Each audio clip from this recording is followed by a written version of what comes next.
আসসালামু আলাইকুম, সবাইকে শুভেচ্ছা জানাচ্ছি। মাসুম মাহবুব দেখছেন ওপেন দ্য ইউটিউব চ্যানেল এবং মাসুম মাহবুব ফেসবুক পেজ। আমার শিরোনাম যারা দেখে আজকে লাইভে ঢুকেছেন তাদের জন্য বেশ গুরুত্বপূর্ণ কিছু খবর থাকবে। থাকবে একটি স্পেশাল ইভেন্ট আপনাদের জন্য। আমি সেটাখানে আপনাদের ইরানের হাতে কি ধরনের নিউক্লিয়ার আছে সেটার উপর একটা ছোট্ট ডকুমেন্টারি দেখাবো। পাশাপাশি থাকবে আজকে সারাদিনের আপডেট। দর্শক, আজকে প্রধান শিরোনাম হলো ইরান হরমুজ প্রণালী তার কন্ট্রোলে নিয়ে সবচেয়ে বড় যে সারপ্রাইজটি দিয়েছে সেই খুশিটি ইরানের ঘরে পৌঁছে গেছে। কারণ হরমুজ প্রণালী থেকে ইরান যে আয় করেছে আজ তাদের ব্যাংকে সেটা প্রবেশ করেছে। এটি ইরানের অনেক বড় একটি সাকসেস হিসাবে বিশ্ব দেখছে, অন্যদিকে ট্রাম্পের পরাজয় হিসেবে দেখেছে। মিস্টার প্রেসিডেন্ট ট্রাম্প তিনি নেতানিয়াহুর ফাঁদে পড়ে একটা বড় রকম কি বলবো তার রাজনৈতিক ব্যর্থতা বা তার জীবনের সবচেয়ে বড় ফেইলার হিসেবে চিহ্নিত হয়ে গেছেন। কারণ এই নেতানিয়াহু পূর্বেই আমেরিকার 3জন প্রেসিডেন্টকে ইরানের বিরুদ্ধে যুদ্ধে জড়াবার চেষ্টা করছিল, সেটাও ব্যর্থ হয়েছে। 3 নম্বর গুরুত্বপূর্ণ খবর, আমেরিকার ইন্টেলিজেন্স তথ্য এবার ইরান সম্পর্কে এমন খবর দিল যেটা আমেরিকার এস্টাবলিশমেন্ট বা ট্রাম্প বা পুরো আমেরিকা কেঁপে উঠেছে। ইরান সম্পর্কে সেই তথ্যটা কি ছিল? দর্শক, পাশাপাশি আরো অনেকগুলো খবর থাকবে, ধারাবাহিক আমি আপনাদের দেবার চেষ্টা করব। আমি প্রথমেই আপনাদেরকে একটি ছোট ভিডিও দেখাতে চাই, তারপর আমরা মূল খবরে চলে যাব। আশা করি আপনারা প্রত্যেকে যারা আমার লাইনে আছেন তারা খবরটি দেখতে চান। পরাশক্তির আমেরিকা, অন্যদিকে দুর্বল ইরান। আমেরিকার সাথে যুক্ত হয়েছে ইসরায়েল। দুটো শক্তির সাথে পুরো গালফ কান্ট্রি। সে একা ইরান বিশ্ব শক্তির বিরুদ্ধে। আমেরিকা বলছে আমার কাছে নিউক্লিয়ার আছে, ইসরায়েল বলছে আমার কাছেও, কিন্তু ইরানের হাতে নেই কোনো নিউক্লিয়ার।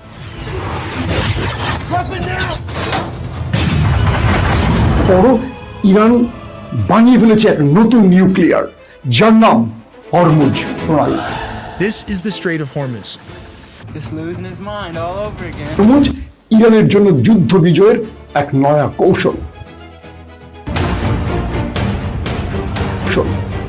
একদিকে বাবুল মান্দাব, অন্যদিকে হরমুজ প্রণালী, দুটোই ইরান কন্ট্রোল করছে নিজে এবং হুতিদের মাধ্যমে। আমেরিকা বলছে আমি নৌ অবরোধ দিয়ে তোমাকে অর্থনৈতিকভাবে পঙ্গু করব। ইসরায়েল বলছে আমি আমার আধুনিক প্রযুক্তি দিয়ে ইরান তোমায় ধ্বংস করব।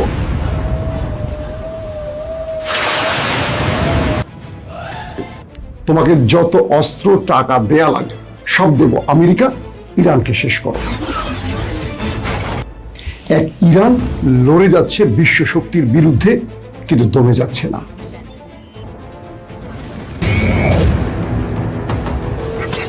কিন্তু হেরে যাচ্ছে না, কিন্তু ভয় পাচ্ছে না। আমেরিকা অবাক, যাকে বিশ্ব মানচিত্র থেকে মুছে ফেলার হুমকি দেওয়া হয় সে কেন ভয় পায় না? শহীদ খোমেনি বাহিনী প্রতিটি জবাবের পাল্টা জবাব দিচ্ছে। এবার মূল যুদ্ধ ছড়িয়ে পড়েছে হরমুজ প্রণালী। পৃথিবীর তাবৎ মানুষের চোখ হরমুজ প্রণালীতে।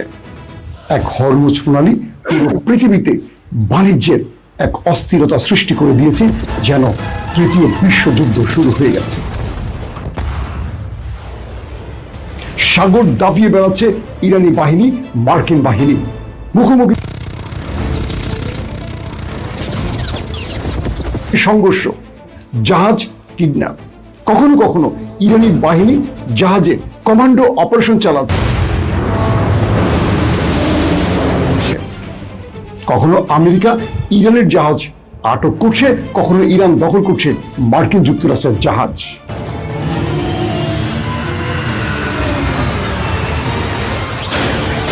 এভাবে লড়াই চলছে। পাকিস্তান দৌড়ে এলো যে কোনোভাবে যুদ্ধবিরতি ঘটিয়ে পৃথিবীকে শান্ত করবে, পারছে না, কারণ ডোনাল্ড ট্রাম্প একঘেয়ে নীতির উপর দাঁড়িয়ে আছে। তিনি ইরানকে হুমকি দিলেন, হয় তোমায় ধ্বংস করব, নতুবা হরমুজ প্রণালী অবরোধ দিয়ে আমি আটকে দেব। ইরান বলছে তোমার যা খুশি করো। এবার ইরান নতুন ফরম্যাটে দাঁড়িয়ে গেল আমেরিকার সামনে, বলল তুমি যা খুশি পারো করো, আমি তোমার জন্য স্পেশাল কার্ড রেখে দিয়েছি।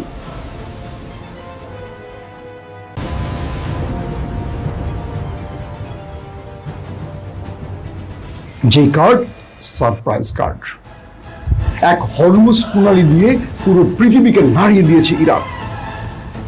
এই নিউক্লিয়ারটি এখন ইরানের জন্য যুদ্ধ জয়ের টার্নিং পয়েন্ট। দর্শক, এরকম দুর্দান্ত খবরগুলো পেতে ওপেন ভিউ টিভি সাবস্ক্রাইব করুন এবং ফেসবুকে লাইক ফলো করুন। আমরা বিশ্বাস করি আপনাদেরকে নতুন চমক দেখাতে পারবো এই চ্যানেলের মাধ্যমে।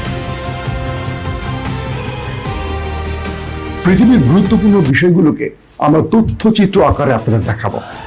এই সরকারের মধ্যে আমরা এখনো কোনো নতুন চমক দেখিনি।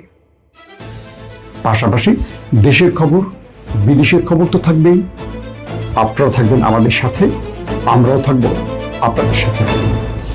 এটা আমাদের নতুন একটি চ্যানেল। এখানে আমরা যে ভিডিওটি দেখেছেন এরকম দুর্দান্ত খবরগুলো আপনাদের দেবার চেষ্টা করব। অবশ্যই ভালো লাগলে সাবস্ক্রাইব করে রাখবেন। ওপেন ভিউ ফেসবুক এবং ইউটিউবে আপনারা পাবেন। দর্শক, চলেন আজকের খবরে চলে যাই। আজকের দুর্দান্ত যে আজকের খবরগুলো আছে, প্রথম, মার্কিন যুক্তরাষ্ট্রের ইন্টেলিজেন্স সোর্সগুলো, অর্থাৎ আমেরিকার যে ইন্টেলিজেন্স, তারা একটি তথ্য প্রকাশ করেছে। সেই তথ্যে বলা হয়েছে ডোনাল্ড ট্রাম্প বা তার সরকার যে তথ্য বলেছে যে ইরানকে শেষ করে ফেলা হয়েছে, ইরানের সামরিক খাত ধ্বংস করা হয়েছে, আইআরজিসিকে শেষ করা হয়েছে, নেভি শেষ, তাদের এয়ারফোর্স শেষ, এই তথ্যটা সঠিক নয়। ইরান পূর্বের চেয়েও আরো বেশি স্ট্রং হয়েছে। কে বলছে? মার্কিন ইন্টেলিজেন্স তথ্য। সেটা ফাঁস হয়েছে, সেটা আমি আপনাদের জানাচ্ছি। সেই সোর্সের খবরে বলা হয়েছে যে ইরান পূর্বের চেয়েও আরো বেশি স্ট্রং হয়েছে। তারা তাদের ঝুলিতে আরো নতুন নতুন আকাশ প্রতিরক্ষা সিস্টেম বসিয়েছে এবং গত 50 দিনে যুদ্ধ শুরুর পর থেকে তারা আরো নতুন ভেরিয়েন্টের ভয়ঙ্কর মিসাইল তৈরি করেছে, যেটা আমেরিকা এবং ইসরায়েলের এখনো অজানা। এবং আমেরিকা যে তথ্যগুলো দিয়েছে যে ইরানের নেভি শেষ, আইআরজিসি শেষ, এয়ারফোর্স শেষ, না, তাদের কিচ্ছু শেষ হয়নি। তারা বহাল তবিয়তে আছে, আরো শক্তি সঞ্চয় করে তারা প্রতিশোধের আগুন বা প্রতিশোধ নেবার জন্য প্রস্তুত নিয়ে আছে। আমি বলছি না, মার্কিন ইন্টেলিজেন্স সোর্স। তার মানে আমেরিকার ডোনাল্ড ট্রাম্প এতদিন ধরে যে কথাগুলো বলেছে যে ইরানের মধ্যে আক্রমণ করে, এয়ার স্ট্রাইক চালিয়ে, বোম্বিং করে পুরো শেষ করে ফেলেছে, এই তথ্যটা সঠিক নয়। ইরান আগের চেয়েও আরো বেশি স্ট্রং হয়েছে এবং প্রতিশোধের জন্য যা যা করণীয়, অর্থাৎ এই যে যুদ্ধবিরতিটা হয়েছে আমেরিকার সাথে ইরানের, আমেরিকা এই সময়টাতে তাদের প্রচুর কমান্ডো বাহিনী, অস্ত্রশস্ত্র মধ্যপ্রাচ্যে এনেছে, সত্য কথা। এই সময়টাতে ইরান নিজেও আরো মজবুত হয়েছে। কেবল আমেরিকা নিজেকে প্রস্তুত করেছে এরকম নয়, ইরান নিজেকে প্রস্তুত করেছে, কারণ এই মুহূর্তে আক্রমণ চলছে না। ইরান তার প্রস্তুতিমূলক সব কাজগুলো এই সময়টিতে করে নিচ্ছে। মানে এই সিজফায়ার থেকে শুধু আমেরিকা নয়, ইরান ডবল সুবিধা আদায় করেছে। একদিকে হরমুজ প্রণালী আটকে রেখেছে, অন্যদিকে ইসরায়েল আমেরিকার হাতে যে আক্রমণগুলো প্রতিনিয়ত হতো, সেখান থেকে নিজেকে বাঁচিয়ে তার ঝুলিতে নতুন নতুন মিসাইলগুলোকে বসাচ্ছে, বিভিন্ন জায়গা পরিবর্তন করে আক্রমণ ভাগ তৈরি করছে। সবগুলো কাজ ইরান দ্রুত সময়ের মধ্যে করছে, যেটা আমেরিকা পারছে না। কারণ ইরান অল্প সময়ের মধ্যে তার মিসাইল বা ড্রোন তৈরি করতে পারে, কারণ এগুলো কম খরচে তৈরি করে, আমেরিকার মতো ব্যয়বহুল নয়। তারপরের গুরুত্বপূর্ণ খবরটি কি?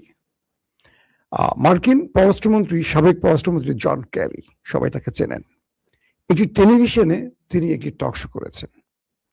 সেই টক শোতে তার বক্তব্যটা খুব ভয়ঙ্কর ছিল। তিনি বলছেন, ইসরায়েলের প্রধানমন্ত্রী নেতানিয়াহু, জন কেরি বলছেন, তিনি আমেরিকাকে ইরানের বিরুদ্ধে এই যুদ্ধে জড়াবার জন্য বহু আগে থেকে চেষ্টা করেছে, তিনি ব্যর্থ হয়েছেন। জন কেরি বলছেন, বারাক হোসেন ওবামাকেও নেতানিয়াহু বারবারই চেষ্টা করেছেন এই যুদ্ধে টেনে আনতে ইরানের বিরুদ্ধে, এবং ইরানের আক্রমণ সম্পর্কে তিনি ওবামাকে ব্যাপক চাপ দিয়েছেন। ওবামা সেই সময় ইন্টেলিজেন্স সোর্সের খবরগুলো, মার্কিন এস্টাবলিশমেন্টের খবর, মার্কিন সেনাবাহিনীর সঙ্গে কথা বলে যখন বুঝলেন যে এটি একটি অনিয়ন্ত্রিত হামলা, অর্থাৎ এই হামলা শুরু করা যাবে কিন্তু শেষ করা যাবে না, কারণ ভিয়েতনাম এবং ইরাক থেকে বা আফগানিস্তান থেকে তাদের যে শিক্ষাগুলো, এটা খুব বেদনাদায়ক আমেরিকার জন্য। তাই বুদ্ধিমান বারাক হোসেন ওবামা নেতানিয়াহুর ফাঁদে পড়েননি। এরপর আসে বুশ। বুশকেও নেতানিয়াহু বারবার চাপ দিয়েছেন, বিভিন্ন ভাবে চাপ দিয়েছেন ইরানের বিরুদ্ধে যুদ্ধ শুরু করার জন্য। বুশ শেষ পর্যন্ত এই যুদ্ধে জড়াননি, কারণ তাকেও মার্কিন গুরুত্বপূর্ণ সংস্থাগুলো ইরানের ব্যাপারে অবগত করেছেন। এরপর ট্রাম্পের আগে এই যুদ্ধের জন্য, অর্থাৎ ইরানের বিরুদ্ধে যুদ্ধে জড়াবার জন্য শেষ জো বাইডেনকে চাপ দেওয়া হয়। এই তিনজন মার্কিন প্রেসিডেন্ট মিস্টার নেতানিয়াহুকে না বলে দিয়েছিলেন, কারণ ইরান এমন একটি দেশ বা তার ঐতিহ্য, ইতিহাস, তার সকল বিষয়গুলোকে নিয়ে তারা স্টাডি করে বুঝতে পেরেছেন এই যুদ্ধটা তাদের শুরু করা যাবে, শেষ করা যাবে না, এবং এখান থেকে আমেরিকা ব্যাপক ক্ষতিগ্রস্ত হবে। তাই এই তিন প্রেসিডেন্ট চিন্তা করেছিলেন যে ইরানকে চাপ দিয়ে যদি কিছু আদায় করা যায় সেটাই ভালো, যুদ্ধ করে নয়। কিন্তু মাথামোটা ডোনাল্ড ট্রাম্প নেতানিয়াহুর ফাঁদে পড়ে গেছেন। জন কেরি বলছেন, মোসাদ ইরান সম্পর্কে ভুলভাল তথ্য প্রেজেন্ট করেছে, যে তথ্য দিয়ে ডোনাল্ড ট্রাম্পকে নেতানিয়াহু সহজে ফাঁদে ফেলে দিয়েছেন, এবং সেই ফাঁদ থেকে ডোনাল্ড ট্রাম্প এখন আটকে গেছেন। ফান্দে পড়িয়া বগা কান্দের একটা গান আছে না, এরকম। এখন ট্রাম্প প্রতিনিয়ত আমেরিকানদের চাপ, ইস্টাবলিশমেন্টের চাপ, আন্তর্জাতিক বন্ধুদের চাপ, ওয়ার্ল্ড ইস্টাবলিশমেন্টের চাপ সহ্য করছেন। তাই তিনি বারবারই যুদ্ধবিরতির জন্য নানান রকম ফায়দা বা ফন্দি ফিকির তৈরি করছেন। সর্বশেষ যুদ্ধবিরতি ইরান ছাড়া একাই ঘোষণা করেছে ডোনাল্ড ট্রাম্প, যেখানে ইরান যোগও দেয়নি বা ইরান আমেরিকাকে পাত্তাই দেয়নি পাকিস্তান থেকে। এবং সবকিছু মিলে ডোনাল্ড ট্রাম্প একটা বড় রকম বিপদে আছেন এই মুহূর্তে, কারণ ইরানকে তিনি যত হুমকি দিচ্ছেন ইরান আরো বেঁকে বসছে, এটি তিনি কখনো কল্পনা করেননি। এবং পূর্বের মার্কিন প্রেসিডেন্টরা যে কারণে ইরানের সাথে যুদ্ধ করেনি সেটি অবশেষে প্রমাণ হয়ে গেছে। এখন নেতানিয়াহুকে দুষছে পুরো মার্কিন যুক্তরাষ্ট্ররা। দর্শক, নিউ ইয়র্ক টাইমস কিছু নতুন তথ্য প্রকাশ করেছে এবং বলছে যে মার্কিন প্রেসিডেন্টকে 11 ফেব্রুয়ারি নেতানিয়াহু তার হোয়াইট হাউসের সিসিয়েশন রুমে ট্রাম্পের সাথে বসেছিলেন নেতানিয়াহু, এবং সেই 11 ফেব্রুয়ারি তিনি ট্রাম্পকে এই ফাঁদে ফেলেছেন, অর্থাৎ ইরানের বিরুদ্ধে যুদ্ধে রাজি করিয়েছেন। এবং এই বিষয়টির জন্যই আমেরিকার এস্টাবলিশমেন্ট, সেনাবাহিনী ওই একটি দেশকে বারবার দোষ দিচ্ছে বা দুষছেন। পাশাপাশি বলা হচ্ছে মার্কিন ভাইস প্রেসিডেন্ট জেডি ভেন্সের সাথে নেতানিয়াহুর ব্যাপক ঝগড়ার ঘটনা ঘটেছে, উচ্চ বাক্য বিনিময়, তর্ক বিতর্ক পর্যন্ত হয়েছে। জেডি ভেন্স বারবারই বলছিলেন ইরানে আক্রমণ আমাদের জন্য ভুল সিদ্ধান্ত হবে, কিন্তু নেতানিয়াহু বলছেন না, এটি মোক্ষম সময়, এটি আমাদের জন্য উপযুক্ত সময়। শেষ পর্যন্ত জেডি ভেন্স সত্য প্রমাণিত হয়েছেন, আর ডোনাল্ড ট্রাম্প মিথ্যা প্রমাণিত হয়েছেন। এখন যুদ্ধ বন্ধের জন্য আমেরিকার গুরুত্বপূর্ণ লবিগুলো, সেটা সিনেট, কংগ্রেস বা রিপাবলিক শিবির বলি বা ডেমোক্রেট শিবির বলি, ব্যাপক চাপ দিচ্ছে মিস্টার ট্রাম্পকে। তিনি এখন যুদ্ধ বন্ধে নানা কৌশল খুঁজছেন, কিন্তু ফেস সেভিং এর মাধ্যমে, মুখ রক্ষার মাধ্যমে। নিজেকে পরাজিত করলে তার রাজনৈতিক ক্যারিয়ার শেষ, মধ্যবর্তী নির্বাচন আগামীতে, এখানে তিনি ব্যাপক ভরাডুবির মুখে পড়বেন, এই বিষয়গুলো রয়েছে। তাই তিনি কোনোভাবেই ইরানের কাছে ব্যর্থ হতে চাচ্ছেন না, কিন্তু তিনি ব্যর্থ হচ্ছেন প্রতিদিনই। পাশাপাশি তার কাউন্টার টেরোরিজমের প্রধান পদত্যাগ করেছেন, এটি বেশ কয়েকদিন আগের খবর। আজকে শোনা গেছে দুটো খবর, এক, তার নেভি প্রধানকে বহিষ্কার করা হয়েছে অথবা তিনি পদত্যাগ করেছেন। যদি বহিষ্কার করা হয় তাহলেও মার্কিন নেভি টিমের ব্যর্থতার জন্য করা হয়েছে, আর তিনি যদি পদত্যাগ করেন তাহলে বোঝা যাচ্ছে আমেরিকার সেনাবাহিনী, নৌবাহিনী, এয়ারফোর্সের মধ্যে ট্রাম্প বিরোধী মনোভাব তৈরি হয়েছে এবং তারা ট্রাম্পের সিস্টেমের বিরুদ্ধে দাঁড়িয়ে গেছেন। অর্থাৎ ট্রাম্প এখন অনেকটা বলা যায় একঘরে হয়ে যাচ্ছেন। দর্শক, হরমুজ প্রণালী থেকে ইরান বিশাল একটা আয় করেছে এবং আজকে হরমুজ প্রণালী থেকে যে টোলগুলো নিয়েছে এতদিন ধরে ইরান, সেটি তাদের কেন্দ্রীয় ব্যাংকে জমা করেছে। ইরানের যে ব্যাপক ক্ষতি হয়েছে এতদিন, কিঞ্চিত হোক বা বড় অঙ্কের হোক, এই অ্যামাউন্ট অনেক বড় অঙ্কের। বলা হচ্ছে যে তারা ক্রিপ্টোকারেন্সি এবং ইউয়ানের মাধ্যমে এই আয়টা করেছে এবং ইরানিরা এই আয়টি তাদের কেন্দ্রীয় ব্যাংকে জমা করতে পেরে ব্যাপক খুশি। তারা বলছে যে এই যুদ্ধে তাদের যে ক্ষতি হয়েছে হরমুজের মাধ্যমে তারা সেটাকে আদায় করে নিতে পারবে এবং এই প্রসেসটা কন্টিনিউ চললে ইরান আগামী 10 বছরে অনেক দেশকে ছাড়িয়ে যেতে পারবে। কারণ হরমুজ প্রণালী থেকে যে আয়ের পরিমাণ, এটা ইরান হিসেব করে দেখেছে তাদের অর্থনীতিকে অনেক দূর এগিয়ে নিয়ে যাবে। এটি ইরানের জন্য আজকে খুব ভালো একটি খবর আমরা বলতে পারি।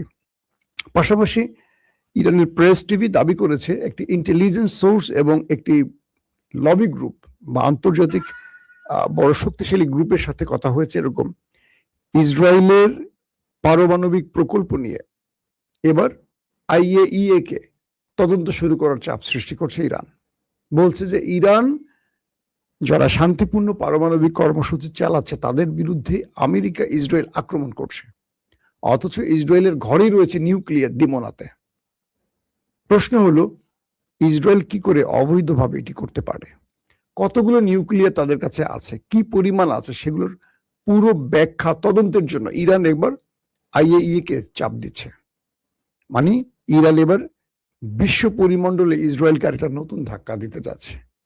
তিনি নিজের ঘরে নিউক্লিয়ার তৈরি করে অন্যের ঘরে নিউক্লিয়ার ধ্বংসের যে কাজটি করছেন, এটিকে নতুন ভাবে বিশ্বের কাছে এবার তুলে আনছে ইরান। ইসরায়েলকে তিনি সহজ ভাষায় ছেড়ে দিতে রাজি নন। অর্থাৎ ইরান এখন কি বলবো, পররাষ্ট্রনীতি বলি, কূটনীতিক বা কূটনৈতিক খেলায় এবার ট্রাম্প বা ইসরায়েলকে আরো বেশি চাপে ফেলতে চান। কারণ এই মুহূর্তে ইসরায়েল এবং ট্রাম্পের পাশে ন্যাটো কিংবা ইউরোপ নেই, ইভেন গালফ কান্ট্রিও আমেরিকার পাশে সেই অর্থে এখন নেই। তারা ভেতরে ভেতরে ইরানের সাথে সমঝোতার চেষ্টা করছে, মধ্যস্থতার চেষ্টা করছে। সবকিছু মিলে ইরান এই মুহূর্তে একটা ভালো অবস্থায় রয়েছে। দর্শক, আজকের মতো বিদায় নিতে চাই। আশা করি আগামী দিন আপনাদেরকে আরো চমকপ্রদ খবর দেওয়ার চেষ্টা করব। সেই পর্যন্ত প্রত্যেকে ভালো থাকবেন। আল্লাহ হাফেজ।